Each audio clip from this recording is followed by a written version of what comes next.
আমরা যে গরুর দুধ খাই, কোনো গরুই কিন্তু স্বতঃস্ফূর্তভাবে আমাদের দুধ দেয় না। আমরাই তাদের কাছ থেকে দুধ এক প্রকারে কেড়েই নেই। কোনো গাধাই নিজে থেকে কোনো কিছু বহন করে না। আমরাই তার উপরে বোঝা চাপিয়ে দিই। অন্যদিকে সিংহ আমাদের কোনো কাজে আসে না। তার কাছ থেকে আমরা দুধ আদায় করতে পারি, না তার উপর আমরা বোঝা চাপিয়ে দিতে পারি। কারণ হলো সিংহ শক্তিশালী।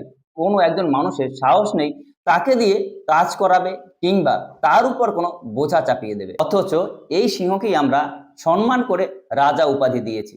তেমনি আমাদের সমাজেও বা আমাদের চারপাশে অনেক মানুষ আছে যারা নিঃস্বার্থভাবে কাজ করে যায়। তারা মানুষের মঙ্গলের কথা ভাবে, মানুষের জন্য অক্লান্ত পরিশ্রম করে। তাদের আমরা গাধা বলি। অথচ দেখবেন যারা কোনো কাজ করে না, যারা সমাজে বিশেষ কোনো উপকারেও আসে না, তাদেরকে আমরা শক্তিশালী ভাবি, তাদেরকেই আমরা বীর পুরুষ ভাবি।